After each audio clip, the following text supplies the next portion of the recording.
Abra sua Bíblia em 2 a Timóteo, segunda carta de Paulo a Timóteo.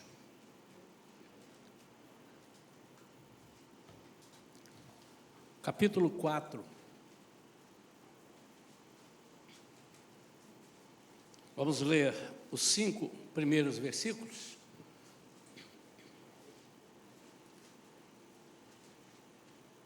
Se você não trouxe a sua Bíblia, não esqueça da próxima vez, mas tem ali, se você precisar, está ali no telão.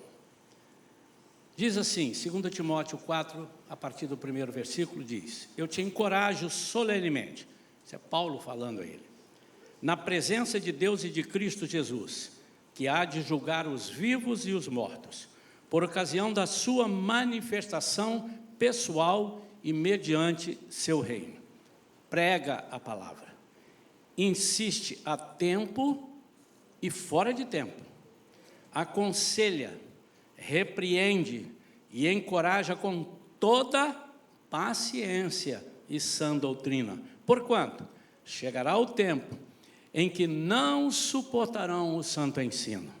Ao contrário, sentindo coceira nos ouvidos, reunirão mestres para si mesmos, de acordo com suas próprias vontades. Tais pessoas se recusarão a dar ouvidos à verdade, voltando-se para os mitos. Tu, no entanto, sê equilibrado em tudo, suporta os sofrimentos, faze a obra de um evangelista e cumpre teu ministério. Amém ou não amém? Amém? Pai querido, em nome de Jesus, nós te damos graças por este momento especial, onde até agora nós estávamos falando contigo, falando de ti, e agora nos assentamos para ouvir tu falares conosco. Pai, fala a tua palavra, fala a tua verdade. Espírito Santo, domina o nosso ser e capacita-nos com entendimento sobrenatural, porque a tua palavra é sobrenatural, ela é revelada. Por isso, Senhor, revela-nos em nome de Jesus. Amém? Amém. Para os nossos visitantes, nós usamos normalmente o culto da manhã para ensino à igreja. Isso não significa que não haja uma palavra evangelística, e às vezes dentro dessa palavra de ensino, ela também tem a conotação evangelística. No culto da noite, a gente procura fazer um culto de celebração, evangelismo, mas também ensina-se, porque se você pregar aquilo que não é palavra, você não está ensinando, você está fora da palavra. Mas nesta manhã, Deus preparou para nós, com certeza Ele preparou, uma palavra que eu estou dando o título de remédio ou cura total. O que é que nós preferimos? Nós preferimos, pastor, mas tem remédio que cura, mas você usa o remédio quando está doente. Quando você deixa de ficar doente, você não precisa do remédio. E algumas pessoas têm a Jesus como um remédio. Jesus tem remédios, mas Ele não é um remédio, Ele é mais que um remédio. Quando nós temos Jesus como remédio, nós temos Jesus para as horas de dores, as horas de aflições, de necessidade. Mas, antes de tudo, nós temos que ter Jesus como nosso Senhor, nosso Salvador. Tenho dito aqui na igreja, o sentido da palavra Senhor é dono. Ele é o nosso dono, não é? E nós precisamos agir dessa forma. Muitas vezes, nós declaramos que Jesus é o nosso Salvador, mas temos dificuldade de fazê-lo nosso Senhor. E é isso que nós precisamos aprender todos os dias, a começar de mim.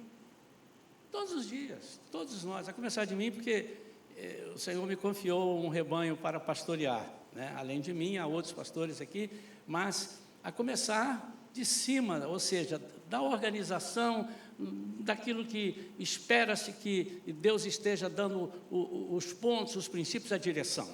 Nós temos que aprender todos os dias. E as novidades dos tempos atuais, queiramos ou não, cativam a nossa atenção.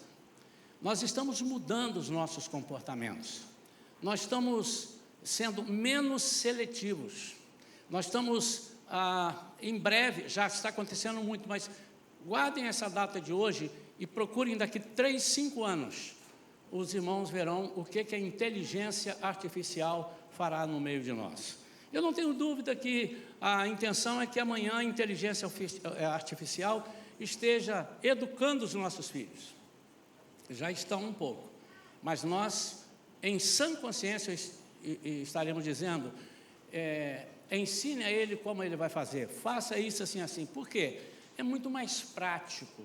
Nós estamos nos tempos da praticidade. A tecnologia tem avançado, isso tem nos facilitado muitas coisas, mas tem nos deixado, de uma certa forma, manietados. Muitas vezes, sem preparo espiritual. Não sabe aquele preparo que você não faz ginástica nunca, você tem uma vida sedentária? Então, se eu te chamar para você andar comigo 3 quilômetros, com 100 metros, você vai pedir para sentar, para descansar. Amém ou não amém? Nós temos um profissional aí dessa área, e ele diz isso. A começar de mim, né, meu irmão? As coisas boas e facilitadas nos cativam. Aquelas que a gente pode resolver rapidamente. Puxa vida, como eu gosto. Tudo que nós pedimos é para ontem. E nós temos acostumado a chegar à igreja e pedir, Senhor, eu quero a solução do meu problema para ontem. E às vezes são coisas que nós não aguentamos que sejam resolvidas imediatamente. Imagine você com uma certa enfermidade, não vou dizer nenhuma porque eu não sou médico, mas há enfermidades em que você se interna e o hospital diz assim, eu primeiro vou tratar de você aqui 3 dias, 4 dias, você vai fazer uma cirurgia, mas só depois que você estiver preparado para essa cirurgia. Imagine que nós disséssemos assim, eu entro agora, já me dá uma injeção, já tiro o que tem que tirar, já coloco o que tem que colocar e pronto. Não pode ser assim. E na nossa vida espiritual a mesma coisa, mas nós somos influenciados por esse sistema das coisas fáceis. Eu vi há muitos anos atrás, antes dessa tecnologia toda aí, muitos anos atrás, eu vi, e já comentei em várias pregações minhas por aí, antes, que se eu dissesse, o pastor dizendo, que para aceitar a Jesus como Senhor e Salvador e viver bem, teria que correr até o Corcovado agora, e subir de costas no Corcovado, quando você chegasse lá já tinha uma fila, e você ia ter que falar, meu Deus, essa fila toda, todo mundo. Por quê? Porque é muito difícil. Eu me lembro que eu trabalhei no mercado financeiro, lá em São Paulo, e a empresa que eu trabalhava, ela era uma caderneta de poupança, e ela tinha muitos clientes. E nós começamos a perder clientes, porque tinha muita gente dentro da agência, e as pessoas não conseguiam. Naquela época que a poupança, ela rendia os 5 primeiros dias do mês. Agora, qualquer dia que você apresentar, 30 dias depois, ela tem lá o seu rendimento. Mas ali eram os 5 primeiros dias do trimestre, janeiro, abril, julho, outubro. E nós tínhamos um caos, porque esses 5 primeiros dias, era muita gente, ou para retirar, ou para depositar, ou só para chegar lá para ver quando tinha rendido e voltar. E ficamos estudando muito tempo como resolveríamos aquilo. E achamos lá uma solução e fomos para a rua depois da solução, vamos pegar os 5 primeiros dias. E vamos ver, ficamos em várias agências, não em todas, não precisa ser em todas, para fazer uma amostragem e sentir o que as pessoas estavam falando, porque o que nós fizemos e esvaziou. Mas antes ele dizia assim, eu vou encerrar minha conta porque eu não consigo entrar aqui. É um sacrifício para depositar, é um sacrifício para retirar, é um sacrifício para ser atendido. E nós começamos a perder muitas contas, e fizemos lá, que não vamos dizer o quê, que não interessa, não precisa, não acrescenta, e nós estamos lá vendo, e a agência ficou vazia, tranquila, e começamos a ouvir, está acontecendo alguma coisa. Essa agência nunca teve tão vazia, eu vou tirar meu dinheiro daqui, que isso aqui deve estar quebrando. Se vocês, pode prestar atenção, um dia desse eu passei com a minha esposa, olhando assim, restaurante bonitinho, olhei, não deve ser bom não, está vazio. Mas quando você vai a um restaurante, assim, não vou entrar não, está muito cheio. Que coisa difícil, irmão. Eu imagino Deus lá no céu, falou, anjo, vamos sentar aqui, vamos fazer um petit comitê aqui, vamos ver como é que a gente resolve com esse povo. Então isso influencia a gente na nossa vida espiritual. Por isso, tanto os que precisam, quanto os que operam, os que ministram, nós passamos a dar prioridade às coisas rasas, rápidas. Nós não nos aprofundamos. E o apóstolo Paulo está dizendo aqui para Timóteo, uma das coisas que me chama a atenção é que ele joga por terra aquilo que muita gente disse, olha, tem hora para falar isso. Ele diz para falar a tempo e a fora de tempo. A tempo e a fora de tempo. Tem jeito para falar, tem educação, porque o mesmo apóstolo Paulo fala, ore ao Senhor para que Ele apresente oportunidades. E se você pedir, o Espírito Santo não vai dizer assim, isso não é hora, vai para casa, amanhã você volta. A pessoa morre e você não falou. Prega a palavra, insiste a tempo e fora de tempo, aconselha, repreende e encoraja com toda paciência e sã doutrina. O sã doutrina. O que é sã doutrina? É uma doutrina que não está doente. É uma doutrina que não é doente, é uma doutrina verdadeira. Nós aqui na igreja temos princípios e valores. E um dos nossos valores é embasamento bíblico. Tudo aquilo que nós ficamos em dúvida, nós vamos procurar na Bíblia. Está na Bíblia? Irmãos, cuidado, tá? Tem coisas que não estão na Bíblia porque não é daquele tempo. Por exemplo, pega o teu carro com gasolina, nem tinha isso. Então, os irmãos estão entendendo que é o princípio. Nós aqui não trabalhamos por regras, mas por princípio. Então, a sã doutrina é a doutrina genuína, embasamento bíblico, e aquilo que pode arrancar com raiz e tudo o mal, aquilo que obstrui, aquilo que impede e faz com que a pessoa que diz quero servir a Cristo tenha impedimento se não possa servir direito. Servir direito não é servir direito do seu jeito, é servir como Deus quer que sirva. Ele é quem determina, Ele é quem soprou a palavra. É uma palavra revelada, é uma palavra inspirada. Paulo disse, em Gálatas 1:8, ele diz, se alguém lhe apresentar um evangelho diferente do que já vos pregamos, ainda que seja um anjo dos céus, seja considerado um maldito. Vamos supor que você está vendo, e ali o anjo, ele está descendo do céu, e é anjo mesmo. Você é anjo? Sou. Que legal, anjo. Aí ele fala um evangelho diferente daquilo que a Bíblia diz, seja maldito. Esse evangelho que nós estamos aqui é um evangelho que não fica caduco, não é um evangelho velho, embora ele foi pregado, ele foi iniciado há mais de 2000 anos. Será que ele precisa ser mudado? Eu não estou falando de táticas, de técnicas, né? Eu creio que se Jesus hoje estivesse aqui pregando o evangelho, não se assustem comigo, irmãos, se a palavra é minha, eu tenho direito de pensar, né? E ele estivesse aqui e chegasse o centurião e falasse para ele assim, meu servo está lá em Nova Iguaçu, e eu queria que o senhor fosse comigo lá curar, lá em São Paulo, vamos botar mais longe. Ele disse, eu só, como é que vai fazer? Ele disse, mas ele tem um telefone, abre o WhatsApp e faz uma chamada de vídeo. Eu creio que ele faria. Eu creio. Porque em momento nenhum, no ministério de Jesus aqui, você viu ele fazer assim, então peraí. Aí ele apareceu lá, na cidade da outra. Embora ele fosse onipresente. Mas ele não estava aplicando esses seus atributos particulares. Ele usava a onisciência.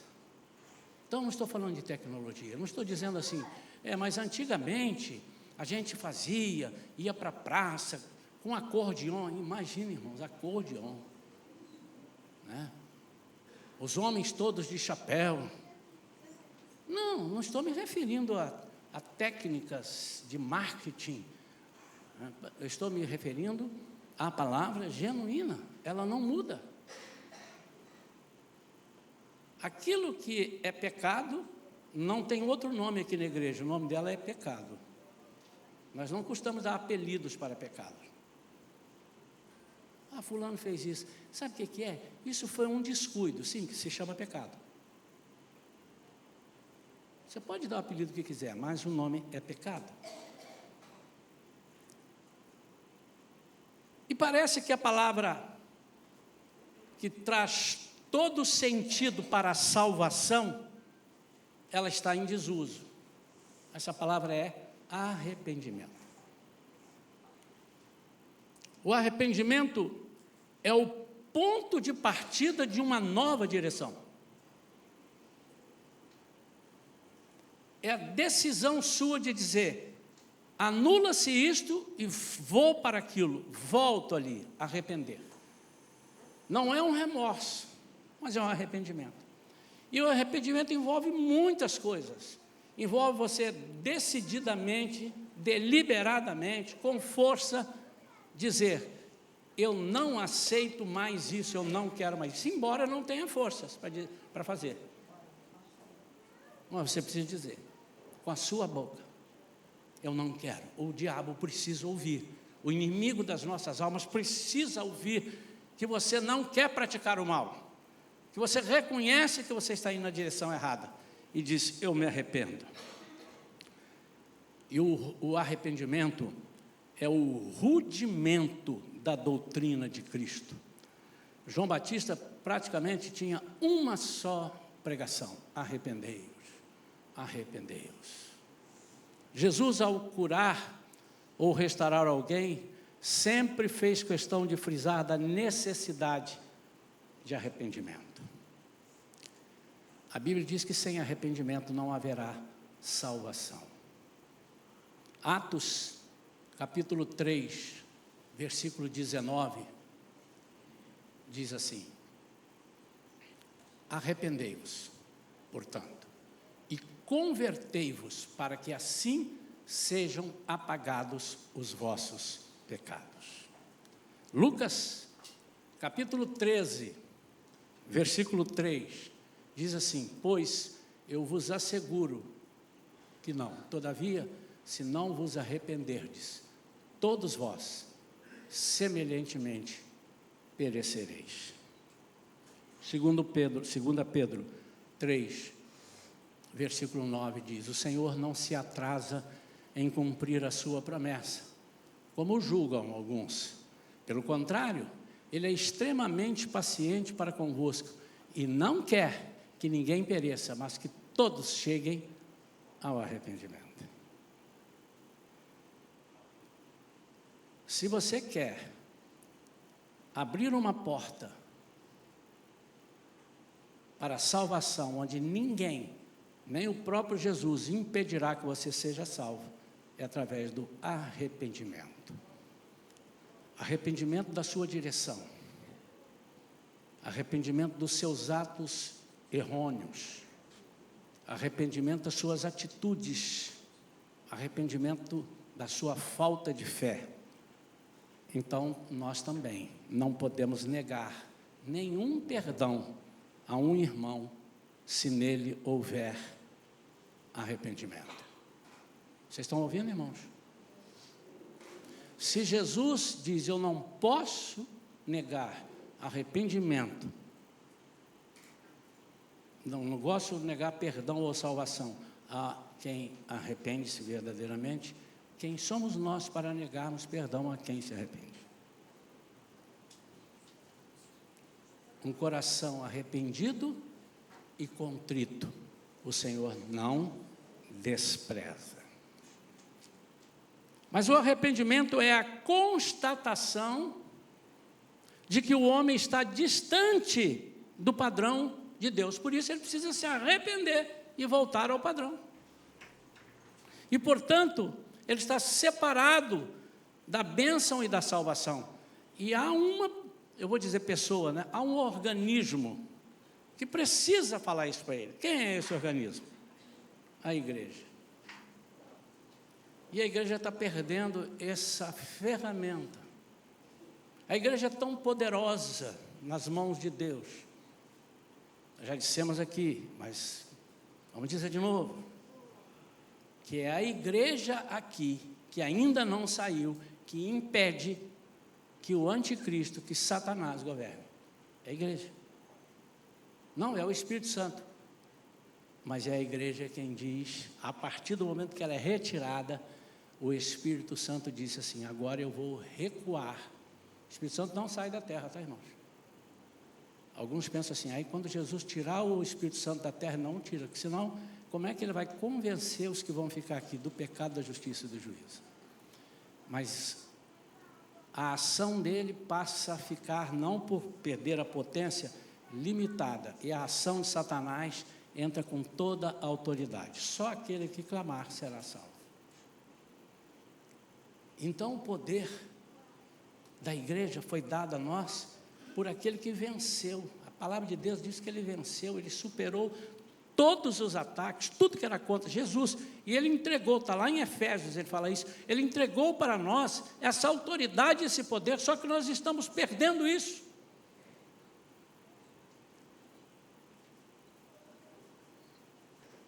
Quem veio da roça, como eu, quem já atua, vai em fazenda, vê, às vezes você não percebe. Você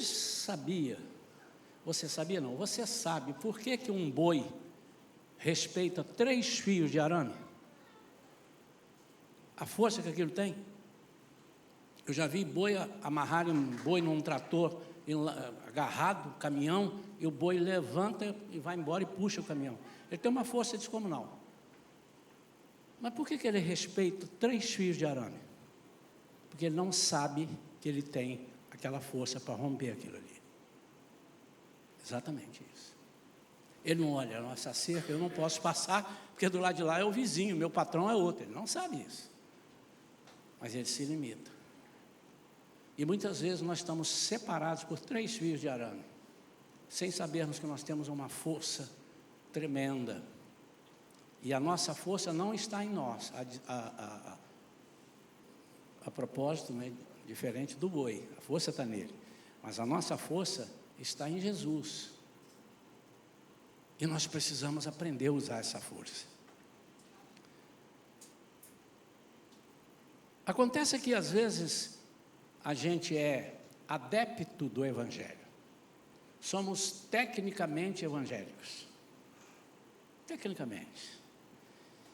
E não nos apropriamos da força e da autoridade que Jesus nos concede.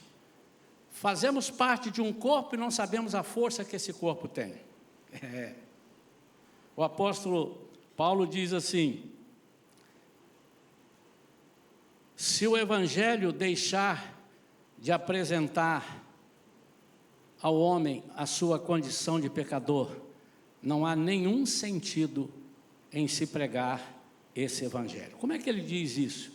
Quando ele diz que, se eu resumir, lá em 1 Coríntios 15, 19, se pensarmos apenas nesta vida, o que o Evangelho pode nos dar nessa vida? Somos os mais miseráveis de todos os homens. Se você é crente em Jesus, para os benefícios dessa vida, que são inerentes ao povo de Deus, poxa vida, como é que eu não quero benefício? Toda hora a gente está, Senhor, muito obrigado, me dá aqui, me dá ali. Não, eu não estou dizendo que você não tem direito.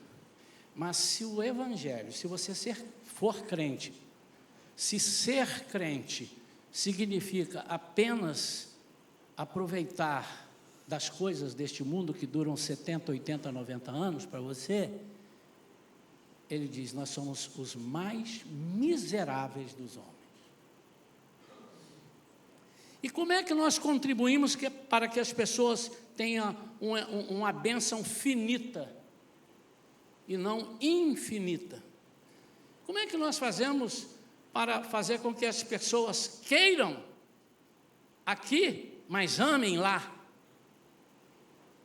Nós temos que dar a cura total e não um remédio.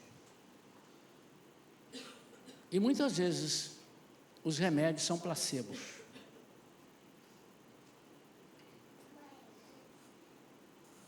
Você pode consultar na internet que há momentos em que os médicos te dão lá uma água com açúcar, um negócio lá, e tu diz, agora vai ficar bom. Aí a pessoa, agora sim, o médico me aplicou, e foi um placebo, não foi remédio.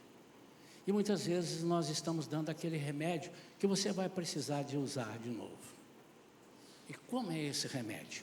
Nós às vezes oramos para que o Senhor tire a agonia que a pessoa está, mas não oramos para tirar a causa da agonia. Muitas vezes nós estamos consertando a parede que está minando água, e ela volta a minar. Nós temos que consertar o cano que está furado, que faz com que a água passe na parede. E isso envolve uma série de coisas. Primeiro, nós temos que ter noção do que estamos falando. Segundo, nós temos que amar o nosso irmão. Eu desafio um pai ou uma mãe que, vendo que o filho está enfermo por alguma coisa ou está sendo acometido por alguma enfermidade, ele passe um Vic Vaporub quando ele precisa de um antibiótico. Eu desafio. Que você ponha bolsa de água quente. Tirou a dor do estômago? Tirou. Ai, que bom. 2 dias depois, está doendo de novo. Bolsa de água quente. E às vezes nós vivemos com bolsa de água quente. Vivemos com cibalena. Tem cibalena ainda, irmão? Chá de poejo, tem isso já? Não. Às vezes nós convivemos por várias razões. Aí se eu for entrar por aí então, ou porque eu não posso ficar mal com meu irmão, ou então, eu tenho medo dele fazer isso assim, eu perder a amizade, ou então, eu não sei o que falar, então eu falo o que eu sei.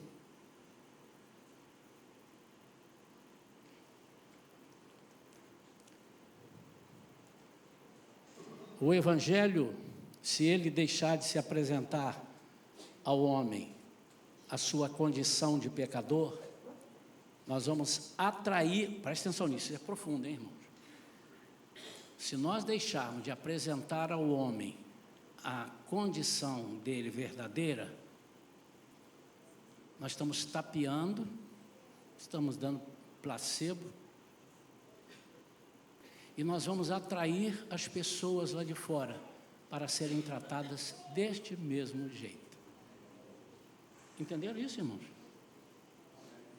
Vai lá, que lá eles não apertam muito. Passou aqui uma vez uma pessoa, frequentou aqui uns diazinhos, aí depois ela falou para a própria mãe dela, que estava aqui como membro, não vou ficar aqui não. Por quê? Porque a palavra aqui é muito dura. Mas existe alguma outra igreja que a palavra é diferente? Porque a palavra que nós pregamos está na Bíblia. Quem é duro não é o pastor, é a Bíblia. Mas você tem que ter cuidado para você não amaciar a Bíblia. É mais ou menos isso que nós estamos falando. Não, isso aqui está dizendo o seguinte, não, olha só, não olha com esses olhos. Isso aqui que a Bíblia está te condenando, não é que ele está condenando lá. E depois o seguinte, lembre-se, Deus é amor. Deus é amor. Não vai nessa conversa. Irmãos, esse tipo de discurso lota auditórios. Mas amanhã, eu disse aqui um dia, você vai ao médico, e o médico diz, doutor, estou sentindo dor aqui, estou sentindo dor ali, o que é? Aí o médico diz, não é nada não, você está forte, bonitão. Toma esse comprimidinho aqui, vai embora, está tudo bem. Aí se dá uma melhorada, eu disse, fiquei bom. Volta lá depois, uns 6 meses, doutor, como é que você fez? Toma esse outro comprimidinho aqui, esse aqui agora é melhor um pouquinho. Aí até que um dia você está internado muito mal e o médico chega para você, faz os exames, um outro médico e diz assim, mas não te disseram? Você está há 6 meses, há 1 ano com esse mal assim, e agora eu nem sei se dá para resolver. Você vai ficar amigo daquele médico? Você vai ficar com a raiva danada, porque ele não me disse. O senhor precisa operar, eu tinha que ter operado antes. A palavra que Deus está nos dando nesta manhã é a palavra que nós temos que ter coragem de salvar o irmão. E muitas vezes a salvação dói. Você já viu salvar alguém que está morrendo afogado? A primeira orientação que eles dão, quer dizer, não sei como é que eles fariam comigo, né? É segurar nos cabelos. Por isso que eu não vou mergulhar muito fundo, não, porque... Hein?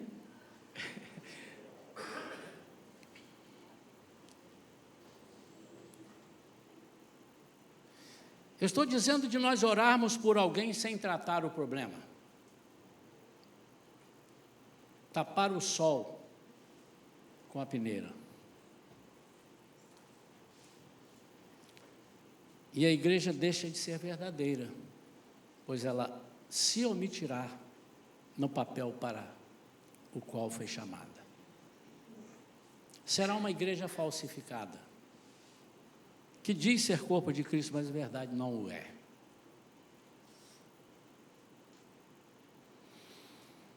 Mas acontecerá, como eu disse antes, a igreja chamará a atenção para todo tipo de artimanha maligna.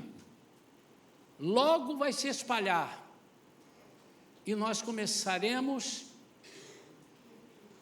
a aceitar. Nós passaremos a fazer vistas grossas, porque nós mesmos atraímos para nós pessoas que gostam que façamos vistas grossas.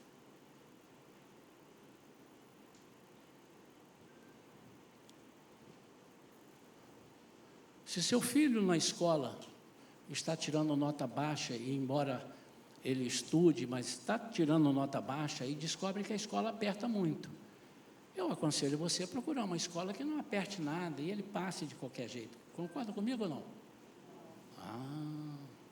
Mas na igreja, que é muito mais sério do que uma escola que vai viver alguns anos na nossa vida, nós aceitamos que nos ensine coisas que não nos levarão à vida eterna.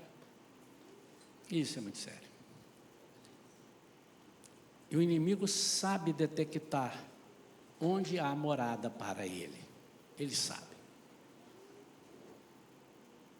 Será um evangelho que promete uma fé somente para alívio de problemas temporários e centrada em egoísmo, egocentrismo. O homem é o centro. Então, se não me atende, não me apraz, esse evangelho não é bom. Essa igreja não é boa. Essa comunidade não é boa. Essa turma que eu estou andando não é legal. Por quê? Porque eu não estou tendo os meus anseios pessoais em primeiro. Não que você não chegue na igreja, eu estou doente, eu preciso de uma cura. Não é disso que eu estou falando. Eu estou dizendo que tudo tem que girar em torno de você. E não é assim que funciona. A igreja, como corpo de Cristo, foi feita para mostrar o pecado ao homem e os danos que isso pode causar a ele. E nós temos uma função de exortar, edificar e consolar. Note que muitas pessoas não sabem o que significa exortar. Exortar não é bater, não é afrontar. Exortar é confrontar e trazer para perto. Quando deixamos de fazer isso, estamos tratando as doenças da alma com paliativos. É um remédio, é um tratamento, ou é um cuidado que não cura, mas atenua a doença, adia uma crise. Às vezes nós estamos convivendo com pessoas que precisam de uma libertação e nós estamos orando para Deus abençoar. Mas, Senhor, pastor, desculpe. Diga, meu irmão. Pastor, a pessoa precisa de uma libertação e Deus não pode abençoar ele? Não, primeiro tem que ser liberto. A bênção não tem nada a ver com a libertação. Você pode dizer assim, eu tive uma libertação que foi uma bênção. Isso aí é outra coisa. Você precisa de libertar. Então, se o irmão errar contra você, seja amigo dele, diga, meu irmão, na lata. Falei domingo passado, na lata, com educação, mas na lata. Direto e reto, você está errado. E se você continuar assim, você vai para o inferno. E eu não quero que você vá para o inferno. Meu filho, você não está estudando, meu filho. E se você continuar assim, você não vai passar de ano. Você quer o mal dele? Não, se disse é verdade. Ah, meu filho, você precisa estudar. Não gosta de estudar? Ah, gosta sim, filho. Ó, se você gostar de estudar, eu te dou um doce. Não é assim. Você tem que dizer para ele. E nem dizer assim, eu não estou triste não, porque você não é o único. Eu conheço muita gente que não gosta de estudar. E é isso que nós estamos dizendo. Eu fico bravo quando as pessoas começam a generalizar aquilo que precisa ser particularmente extirpado. Precisa, aquilo que é jogado, mas todo mundo é assim, as pessoas são assim. Eu fico muito triste, que nós não precisamos ser dessa forma. Há soluções que são paliativas, mas há outras que são eternas. Às vezes eu aceito Jesus como meu Senhor e Salvador, só para dizer que Ele é meu Senhor, mas eu não o faço meu Senhor. Mas eu quero viver a minha vida com as minhas manias, as coisas que desagradam a Deus, e sempre eu tenho um pretexto para dizer, mas Deus me ama. Deus me ama como eu sou. Vou repetir, porque nós temos visitantes aqui hoje, e certamente pela primeira vez, e nunca ouviram falar isso. Mas tem algumas pregações que eu falo isso. E eu te provo que eu vou falar. Deus não te aceita como você é. Isso é antibíblico. Deus te recebe como você é. Mas Ele te transforma para você ser como Ele. Não venha me dizer que Deus te aceita. Não aceita. Vamos lá no céu. Ah, tem esse aqui. O que ele é? Ah, ele é prostituta. Entra aí. Ó, o quarto dos prostitutos aqui nesse céu é ele. Isso não existe, irmão. Mas o pior dos pecadores, o mais terrível do ser humano, Deus quer você. E foi por você. Foi por esse que Deus mandou o seu filho, o único que ele tinha, e morreu sendo você ainda não transformado, sendo você ainda pecador. Todos entenderam? Isso está entrando dentro das igrejas. Não, eu posso ser assim, eu não vou falar aqui, né, irmão? Daqui a pouco vem alguém aí, e que são aqueles que querem fechar as igrejas. Isso já começa lá desde Herodes, isso não é novo não. E aí, falou isso, falou aquilo e tal, né? E, enfim. Mas vocês sabem o que eu estou falando. E disse assim, aqui pode. Irmãos, eu estou preparado para todos os dias entrar por aquela porta pior das pessoas. Falamos isso ontem no Connect. Eu oro a Deus, para Deus mandar endemoniados, endiabrados, assassinos, ladrões, prostitutas, travestis, todo tipo de pessoa aqui, para nós falarmos que eles estão em desvantagem com aquilo que Deus tem para nós. É muito maior. Mas não vai haver um departamento deles aqui na igreja. Pastor, nós não os amamos? Sim, por isso que eu quero consertá-los. Quero dizer para Jesus, para eles, Jesus é a solução. Quantos entenderam isso? Se seu irmão pecar contra você, não dê rodeio. Disse, irmão, isso é pecado. Está na Bíblia. Aonde está? Mostre na Bíblia. Pastor, mas eu não sei. Então vá aprender a Bíblia para falar isso. É fácil. É fácil. Há coisas que estão dizendo para nos enganar. Está vindo aqui agora na minha mente, para terminar, já fechei a Bíblia aqui. O que tem de gente sabida, esperta, não compre isso aí no Instagram não, hein? Isso é pegadinha, isso é furada. Como é que vocês descobriram isso? Mas não descobre o que as pessoas estão falando aí, para o Evangelho, para Cristo, que são pegadinhas, é furada, totalmente furada. Eu quero pedir à Igreja Shalom, que junto comigo, me ajudem nesse sentido, que nós falemos a verdade. Nós estamos, sempre gostamos aqui, mas nós estamos assim, num propósito agora, aumentar isso, né? A 2025 eu quero estar melhor ainda, falar a verdade.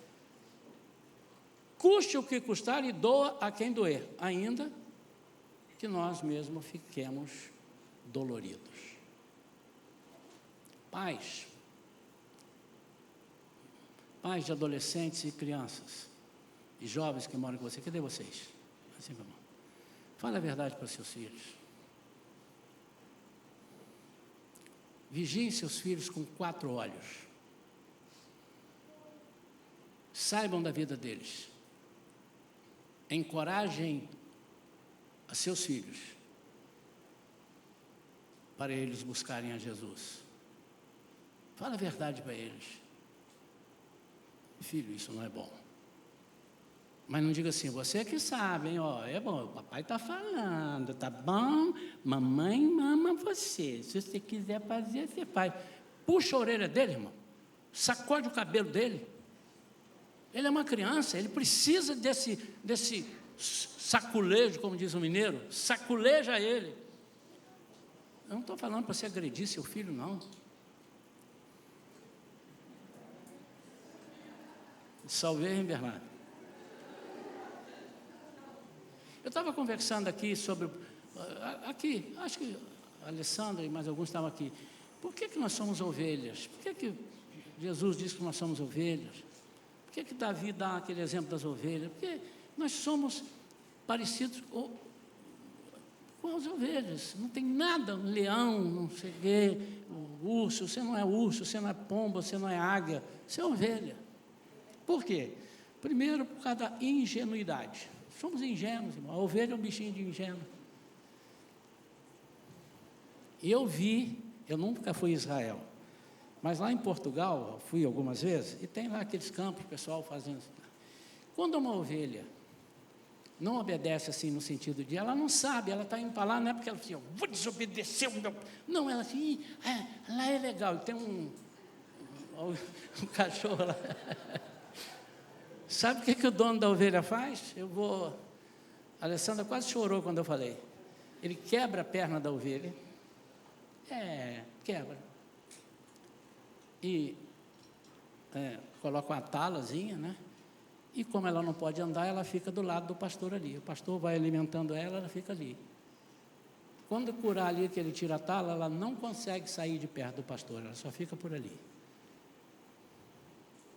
Ela desaprende de fugir. Pode procurar. Pergunta a um criador de ovelhas se não é isso. Mas eu vi uma outra coisa. Eu vi lá em Portugal, eu fui lá na casa de um irmão, ele estava lá na horta. Oi, irmãozinho, chega cá. Não, isso aí é baiano.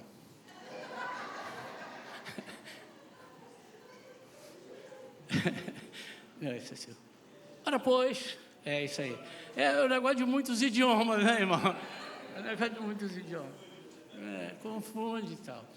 E eu cheguei, ele tinha a cerca dele assim, e o vizinho lá estavam as plantações. E ele tinha uma videira, e um galho da videira estava por lá de lá. Mas tinha bastante frutos. Então, ele pegou o galho da videira, trouxe para cá, amarrou numa corda e amarrou no tronco. Aí eu falei assim, interessante, né? É porque você está invadindo lá. Não, invadindo lá não é problema, porque ele é meu conhecido, ele deixa, é para eu fazer ela dar fruto do lado de cá. Então, no dia, eu vou deixar aqui, eu não lembro, 3 meses, 6 meses. Quando eu tirar a corda, o galho não vai mais para lá. Às vezes, irmão, nós estamos precisando de entortar um irmão ou outro, né? Vocês, não é o pastor, vocês, eu também, mas vocês. Irmão, vem cá. Você é muito meu amigo, mas você está fora completamente. Você vai ser tragado já. Jacaré vai te abraçar, né? Assim que fala aí. Cuidado, irmão, está errado, faz isso não. Amanhã essa pessoa vai dizer assim, graças a Deus por aquela palavra, você é meu amigo. Vamos ficar de pé, queridos.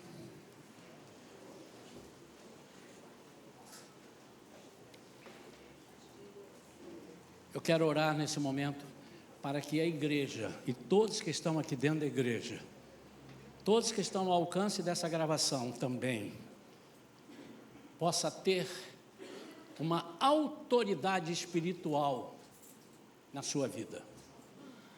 Você não vai precisar de engrossar a voz e nem de gritar, você vai falar com brandura.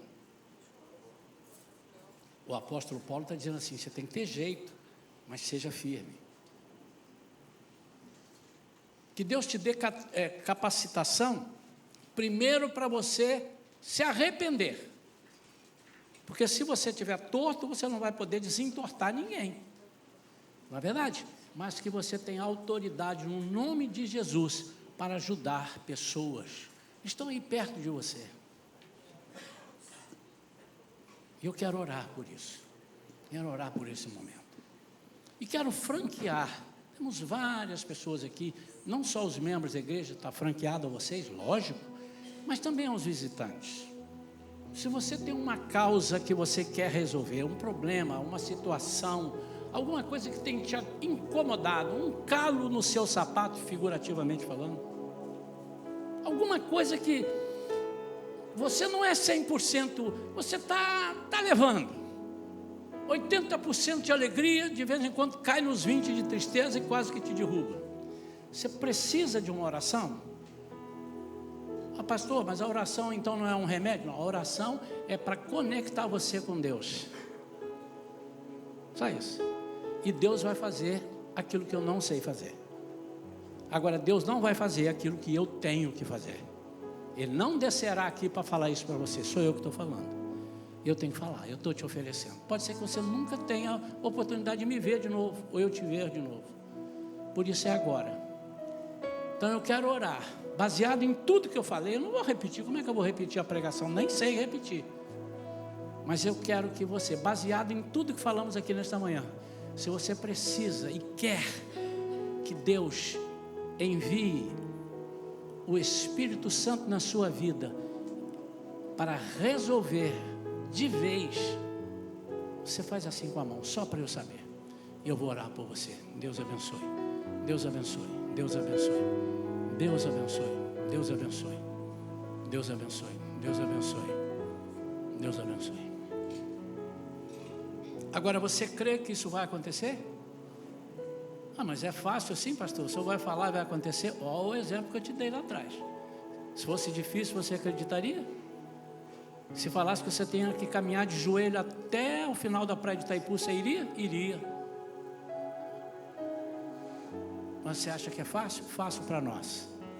Mas foi muito difícil para Jesus.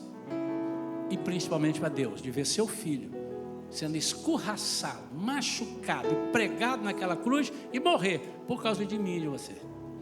Vamos orar. Você que levantou a mão, creia. Você que não levantou e quiser, creia também. Ah, pastor, não levantei a mão, só vai perguntar de novo, não? Já está perguntado. E você então agora ora comigo. Pai, em nome de Jesus, nós cancelamos na nossa vida tudo aquilo que tem nos impedido de nos arrependermos. Cancelamos, anulamos, no sentido, a nossa posição é essa. E eu sei que agora o Teu Espírito vindo sobre nós vai nos ajudar. Pai, que nós não sejamos aquelas pessoas com soluções paliativas na nossa vida e oferecendo na vida dos demais. Senhor, nós queremos dar algo definitivo. E a única coisa definitiva é a Tua salvação, a Tua verdade, a Tua palavra. Hoje viveremos 70, 80, 90 anos, mas isso é 0,00000 diante da eternidade que passaremos contigo. Senhor, sim, queremos benefícios aqui, precisamos, queremos, gostamos, mas Senhor, não queremos abrir mão da salvação e da vida eterna. Então, ajuda-nos a não darmos paliativos para os nossos irmãos, mas confrontá-los em amor, trazendo para perto e arrancando das mãos do inimigo vidas tão importantes como são. E essas pessoas que levantaram as mãos, eles sabem, eles estão dizendo aí para ti, Senhor, o Senhor está ouvindo e vendo, porque o Senhor é onisciente. Cura, Senhor, qualquer mazela. Se for uma enfermidade do corpo, Senhor, cura também agora, em nome de Jesus. Problemas familiares, cura e resolve, Senhor, em nome de Jesus. Qualquer tipo agora de atuação maligna, contrária à tua palavra, caia por terra agora em nome de Jesus, na vida desses irmãos, dessas pessoas que levantaram as mãos. Nós oramos em nome de Jesus. Amém. Aplauda, Senhor Jesus, a Ele a honra, a glória, a majestade e a exaltação. Glória a Jesus.